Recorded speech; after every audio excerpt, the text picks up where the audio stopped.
We're going to learn now a corresponding rhythm to the one that you've just learnt. It sounds like this. And it fits really nicely if you're jamming with another guitar player that's playing the previous pattern that you've learnt. I'll play along now with a backing tape of a guitar being played in the other pattern.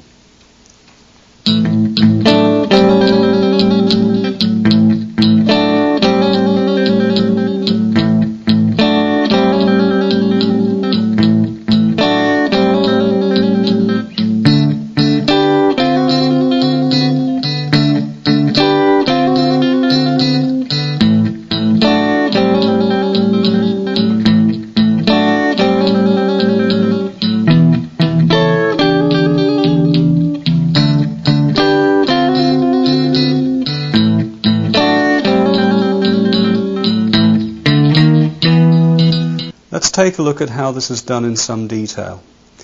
To start off, we want to be able to place our first finger on the 6th string at the 5th fret and our third finger at the 7th fret of the 5th string. That'll give us a chord which was identical to the chord that we played earlier on in the other pattern.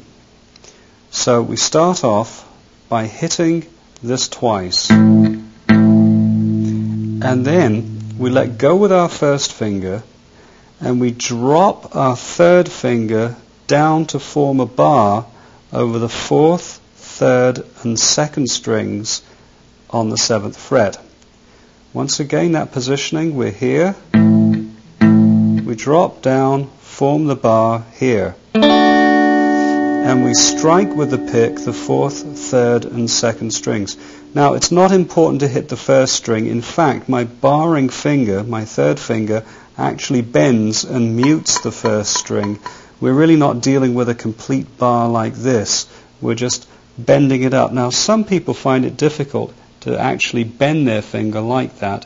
It won't bend. If that's the case, don't worry. You'll just have to bar it across, but try with the right hand not to clip the first string when you're strumming, because it really doesn't belong in the chord. So we're here, 2 there, flatten, hit the bar, and then we move to another bar at the 5th fret, covering the 4th, 3rd and 2nd string, with our index or our first finger here. Now, once again, the first string isn't necessary. I would also recommend putting your first finger on a diagonal angle to the neck for what we're about to do, which is a hammer-on and pull-off after we strike the 4th, 3rd and 2nd string with the pick. We're going to be hammering on the 3rd string at the 6th fret with our middle finger, and after the hammer-on, follow it through with a pull-off and a hammer-on in rapid motion. This is sometimes called a trill when you combine a hammer-on and pull-off together. It's much easier to successfully do a trill with the finger on a diagonal angle than on a parallel angle to the fret. It's rather awkward to get that finger moving with some success. So, having shown you that, I'll just play you this one part here. Up to speed, you can hear it. There it is. Again. Now, a few things to watch out for.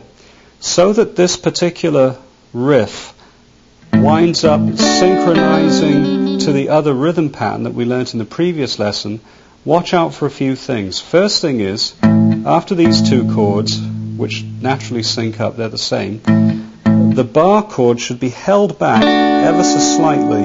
Try not to be in too much of a rush to go like that from this bar chord to this bar chord.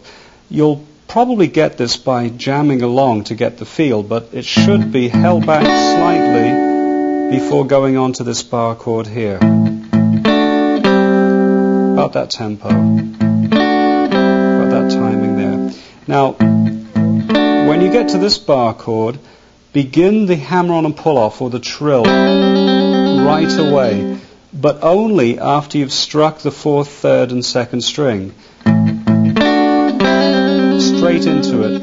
Don't delay by hitting it and then again as an afterthought, doing the hammer on and pull off. These are a few little common mistakes people make when they're first learning the sequence. Hold back, straight into it. Now the final thing to watch out for is, if you can, sustain the trill or the hammer on and pull off as close as you can to the beginning of the next bar and the next sequence of chords. Like this. The reason why is you don't want this finger to wind up with a pull off and just stay there before going, or with a hammer on and then going to this beginning chord again. So we want then straight into it. Quite difficult to do, but if you can, try and get it sounding smooth and try synchronizing it to the other rhythm. Now to finish off the progression, we should take a look at the fact that the first 4 bars will be on the 5th fret, down here. Just finish these off. Here's the 4th. And then when the guitarist switches to D, you want to move down here to the 10th fret and perform the same pattern down here twice. Back here twice for the A, and for the E we go to the 12th fret.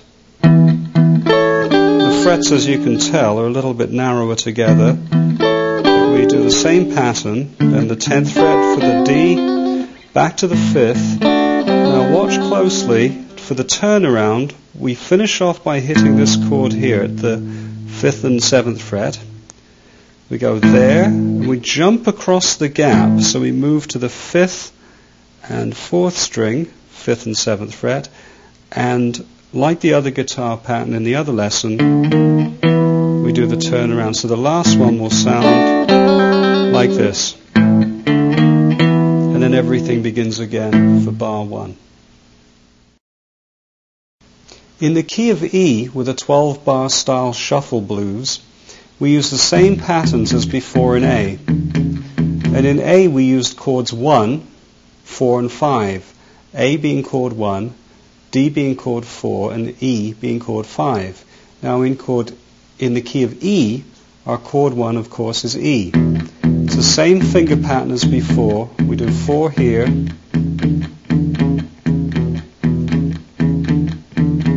here's our 4th, and we switch off the 3rd finger to A. That's now our chord 4 twice, and then back to E.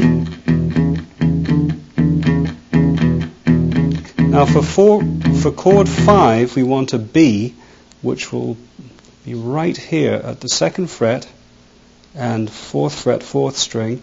Now for this, it's a little tough to stretch here with our little fingers, so we can just skip stretching to there and go twice like that. Then we can go to the A, which is our chord 4, and then an E. And for the turnaround, we can go. Now the turnaround will be the open 5th string, the 1st fret, and a very slowly strummed B7 chord. We can also begin the entire cycle by using a very cool intro, which goes like this.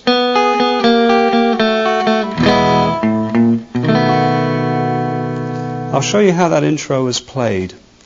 We need our middle finger on the 3rd string, 4th fret, and our 3rd finger on the 1st string, 4th fret, so they're together on the same fret like that. With the right hand, we pick the 3rd string, the 1st string, and then the 3rd string again, in this timing. Then we move back a fret to the 3rd fret. Same notes are struck again with the right hand. Then back to the 2nd fret. And then we form an E chord. One more time. E. If you're finding it difficult to jump from the 2nd fret and you're chopping that note off when you go to the E chord, You may want to try it with different fingering, where you put your index finger on the 4th fret, 3rd string, and your middle finger on the 4th fret, 1st string. This way, when you go back, you can lift the middle off and just slide that one back into position for the E. That's probably a tiny bit easier to do. Now, some things to watch out for is when you slide back, make sure you're pressing hard with your fingertips as you move back. Otherwise, you might get a choppy sound, like if you lift off over the frets as you're going down this way. So keep pressing,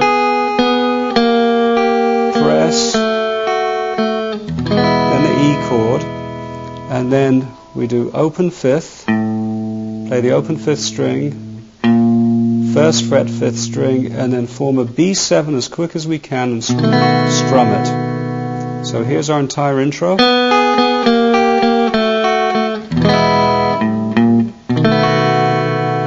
And off we go into our pattern in E major.